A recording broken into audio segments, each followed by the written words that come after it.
Bagamat normal ang lagay ng EDSA Shrine, ay nagpadala ng kapulisan ng Philippine National Police o PNP sa lugar dahil sa matagal na pananatili ng mga taga-suporta ng pamilya Duterte.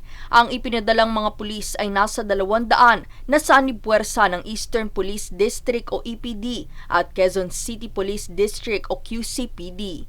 Tinatayang nasa 100 mahigit naman ang mga emosyonal na taga-suporta roon ang nananatili. Kamakailan namang nakatanggap ang PNP ng ilang ulat at video na nagsasabing binayaran daw ang mga taga-suporta para manatili sa EDSA Shrine. Mariin naman itong itinanggi ng mga taga-suporta ni Duterte at sinabing ipinaglalaban lamang nila ang hindi magandang pamumuno ng Administrasyong Marcos.